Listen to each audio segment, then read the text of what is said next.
Welcome to the Underground, the Steel City Underground, the black and gold standard for Pittsburgh Steelers coverage. Now, here's your host, Joe Kuzma. Hello, everyone, and welcome to another edition of the Steel City Underground podcast. My name is Joe Kuzma, and we are coming to you once again this week. Mentioned to all of you just a little while ago that we have tons and tons of NFL draft content coming your way, and here to deliver once again, I have a very special guest that's going to help maybe clear up some of the commotion that's going on around everywhere. No one knows what the Pittsburgh Steelers are going to end up doing when we get here just one more night, like the night before Christmas. We're just waiting to open the presents. But will the Steelers open their gift at pick number 20? Or are they going to move around, make some noise? What other teams might screw up the Pittsburgh Steelers' plans if, let's say, Malik Willis or Kenny Pickett is in their eyesight? So, without further ado, I would like to welcome our special guest for today's program. He's a host over at BLEAV Podcasts, who we've had a few of them on before in the past. Always a great time when we have the folks from BLEAV over. This particular gentleman is from two different programs over at BLEAV, the BLEAV in NFL Draft Prospects podcast, as well as the BLEAV in FCS Football podcast.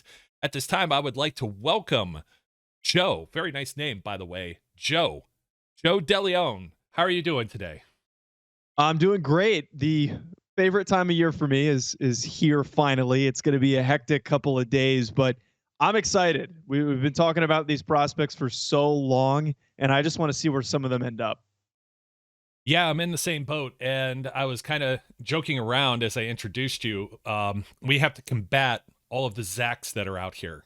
So we have a bunch of Zachs here on the, we have at least two Zachs on the Steel City Underground platform. And then there's some other competing podcasts who have a Zach that's available. So now we can have a few Joes. And actually one of maybe your BLEAV colleagues, Joe Valerio from the Kansas City Chiefs show that you that BLEAV has was the last Joe that was on, and I think we had a very similar joke at that time. So yeah, definitely appreciate you coming on, and it's always good to have an outside voice because for the longest time, this happened to me last year with running back. I wasn't a big running back in the first round guy. I understand if you want a quarterback, you have to go get one in the first round, and it doesn't always work out that they pan out, but if you want one, you have to go and grab one. But overall, the way that you view this year's draft, this whole offseason, is this not like one of the most unpredictable or bizarre drafts and off seasons that we've had in recent memory?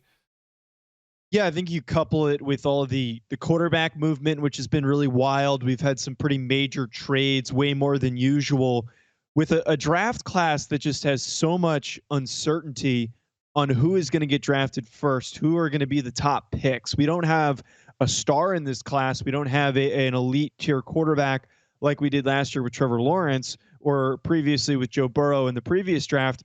Instead, we've got a bunch of really good players based on who the Jaguars want to select, what they want to prioritize. Do they want to go edge and draft Aiden Hutchinson or Trayvon Walker from Georgia? Or are they going offensive line? Is it going to be Ikem Ekwonu from NC State or Evan Neal from Alabama?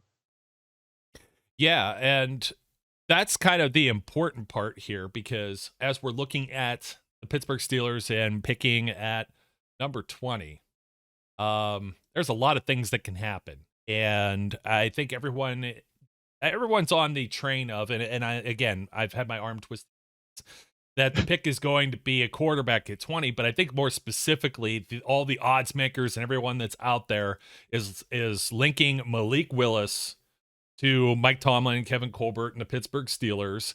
And I guess I'm trying to wrap my head around, we were discussing this a little bit, and maybe you've done some mocks and things like that over on your end. Just what did the Steelers do at 20? What is your first initial thought there? Is it going to be a quarterback? Do you think it's absolutely a quarterback? Well, I think if they want to draft Malik Willis, they have to trade up. You're not going to be able to get him at 20. They're going to need to move somewhere in the top 15 picks, potentially sooner. I do recognize, though, that what you're saying, that there has been such a strong tie between Malik Willis and Mike Tomlin. And we know that the Steelers are a team that is very aggressive when it comes to trading for guys that they like. So I think that is certainly a possibility, something to pay attention to, because heck, they did it a couple of years ago with a linebacker in Devin Bush who went way earlier than people anticipated. So that is possible for Malik Willis. I think that we can also consider, if they sit at 20, maybe Desmond Ridder from Cincinnati is on the table for them. I'm not really a huge fan of them making that selection. I think if you don't end up with Malik Willis, you need to just sit back and relax, use that pick to draft one of the quality available players that are going to be there. There are going to be some really nice receivers that are going to be on the board. There's the potential that you can select a Devontae Wyatt or a Jordan Davis in that position. But considering that this receiving group just lost Juju Smith-Schuster, and I'm sure some fans of the Steelers might say that could be for the better, considering some of the stuff he was doing with his social media accounts and if that was a distraction or not. But you do need to replenish. You do need to bring in some other guys, because Trubisky is not going to be able to exceed expectations or even play up to expectations if the only guy he's able to really throw to is Chase Claypool. Yeah, that's kind of where we were just sitting at with a lot of our train of thought too, Joe. And it's good to hear somebody else say the same names. Jordan Davis, Devontae Wyatt. Man, we're Buckeyes fans here too, a few of us, so we're all over Chris Olave. We kind of resorted to Garrett Wilson should not be there. Olave could be there. So that's kind of where my train of thought is how aggressive do they have to be to move up if Willis is the guy? Now, we know this is the liar's month. It's April Fool's month when it comes to teams trying to throw everyone off their scent, off of who they truly want. And we've seen in the past where the Steelers have said, just like you said, Devin Bush, it was one of the two Devins. They were very aggressive with that move. Everybody and their brother knew that was going to be the move. Now, not everybody knew it was going to be Najee Harris last year. Or at least the thought process was it was a running back. It could have been Travis Etienne. We didn't think so much Devontae Williams, but we knew it would be one of the top three. We're kind of in the same ballpark here with the quarterbacks. But as we're seeing this year, there's not a lot of talk of running back. But there's always talk of quarterback. It seems a little more bizarre in the case of a lot of the teams that are at the top end of this particular draft already have kind of quarterback, I wouldn't say sorted out, but they've already drafted someone recently, or they've made some type of move where it may not necessitate them to draft one. And you're thinking, well, how far could this player slide? Where do you see the first potential spot being perhaps where a quarterback could be taken off the board? And do you think it's Malik Willis? I could put the words in your mouth because I could already kind of guess. I could already kind of guess which pick it was, but I want to hear it from someone else. I need to get a different opinion here. Yeah, I think the most likely early team and the first team to draft a quarterback is going to be the Carolina Panthers at 6. I don't think that's the best decision for them. I don't think it's super likely, but if we're just talking about possibilities, they're a team that has an unsettled quarterback situation. They're a team that's going to benefit more from trading for one of these available veterans like Jimmy Garoppolo or Baker Mayfield. But if maybe Matt Rule wants to be risky and draft one of these guys, it's certainly a possibility. I don't really see it being Malik Willis because of the Panthers situation.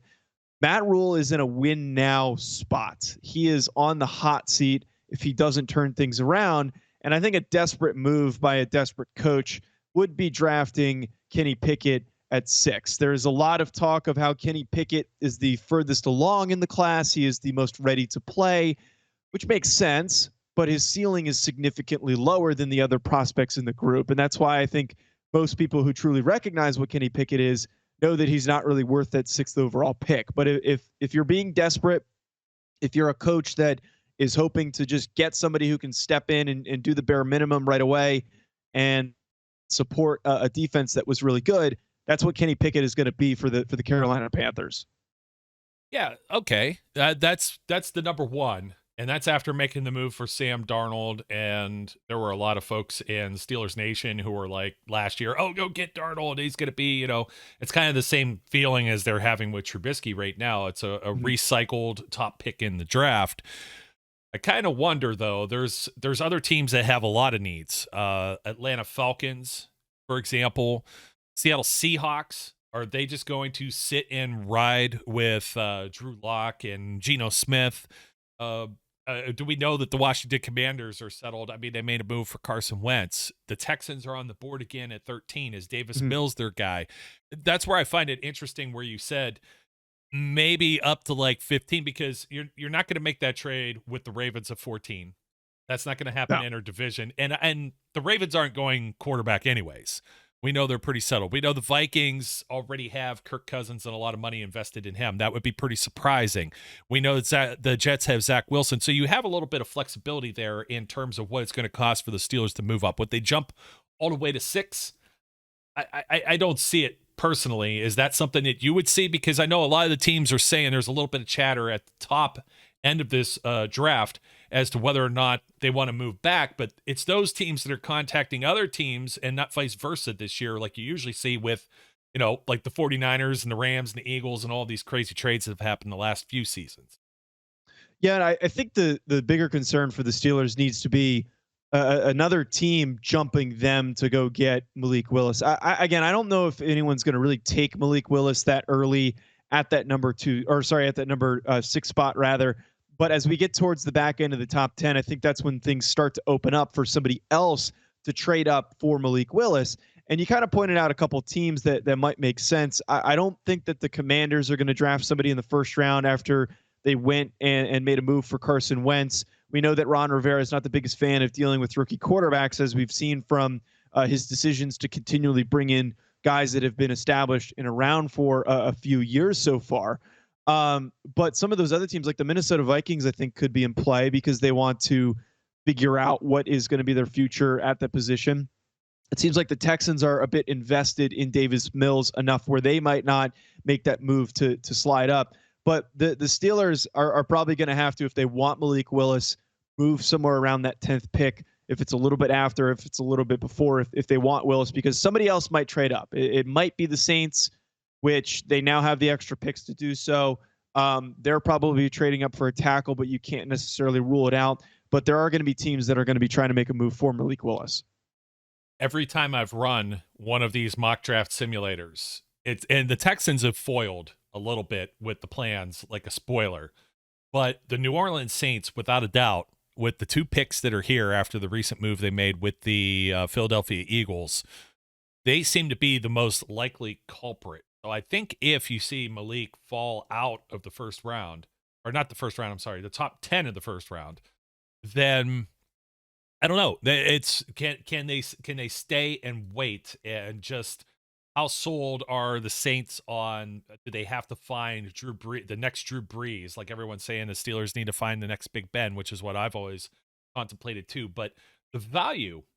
Do you feel a lot of people say this quarterback class, it's not worth everything that we're saying, and we're already kind of saying it in different ways here with pick number 6 overall. Is that a little too rich for Malik Willis? Is 20 overall a little too rich for Desmond Ridder? And we've had these same questions ourselves. How do you feel about this quarterback class? Is this like a scenario maybe where you just have a year where the top teams, the Jaguars, and that's not to say that the Lions are necessarily settled with Jared Goff either. They could surprise everyone, but we think, man, 2 overall, you want to get one of these defensive guys, right? But the Jaguars have their guy. The Texans, we don't really know. The Jets have their guy. The Giants might have their guy in place. So there's a lot less speculation of quarterback going as early here. And I'm just wondering if that's part of the class being maybe not as strong. People are saying that the class is weak. Or is it just because that these other teams have more, again, not settled situations, but they're not in a desperate need to jump up and grab a quarterback or take the quarterback where they are, like let's say the Jaguars last year with Trevor Lawrence? I think that it's a little bit of both. I think that we've got teams that do have more established situations, and the teams that had unestablished situations made moves like you were talking about earlier so that they could have a little bit of comfort heading into the 2022 season. Like the Falcons are a really good example, making a move and going in and adding Marcus Mariota to that quarterback room, who's probably going to be the starting quarterback after they traded away Matt Ryan. So a lot of teams didn't want to have to deal, I think, with these quarterback prospects. But the main thing here, this quarterback class is historically bad. It's terrible. It's not a good quarterback class. It kind of reminds me of the EJ Manuel year where we don't have anybody that's really that good. And we're going to have a lot of guys that are drafted that everyone's going to hype up going into the next couple of seasons when they're the starter for whatever team it is. And then after that, we're going to be scratching our heads. We're going to be saying, what, did they really draft that guy? Did they really think he was going to pan out? Why was that the pick? And a lot of frustrated fans, certainly, because I see across this class, you've got guys that have strong ceilings, are strong prospects, but have some question marks, like Malik Willis, like Carson Strong.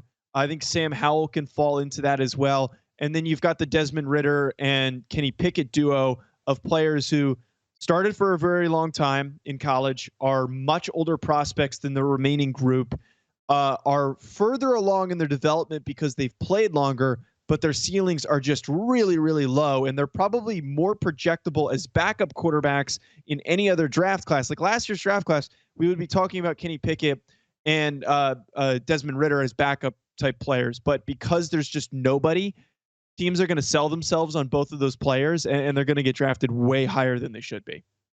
It's funny that you brought the name EJ Manuel up. That's one that's come up in a lot of our conversations here, because I've mentioned Geno Smith and falling into the second round, and exactly, could the Steelers just stay and wait until round 2? Could they grab someone? We've mentioned the defensive players like Davis or Wyatt that could be there at 20.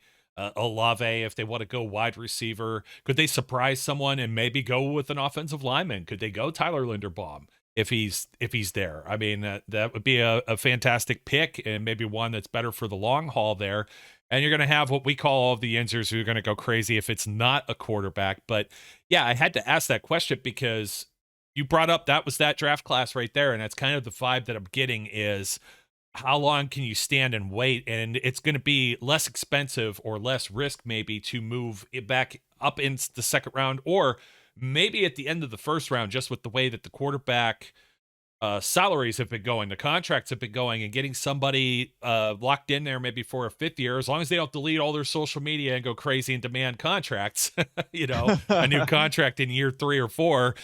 They might be okay with. I could see some teams doing that. It's the Baltimore Ravens and Ozzie Newsome move from a few years ago. So absolutely, the Buffalo Bills, when they took EJ Manuel, they were still in quarterback purgatory for the longest time. And even for that matter, I kind of wonder a few seasons ago if would the Cleveland Browns have been completely mocked and made fun of if they had taken Josh Allen instead of Baker Mayfield number 1 overall. Did Buffalo get lucky by having him fall where he fell because of the way that class was positioned with Sam Darnold and Mayfield and the others? And it's just it's some interesting things. There's a lot of speculation. We're going to get that.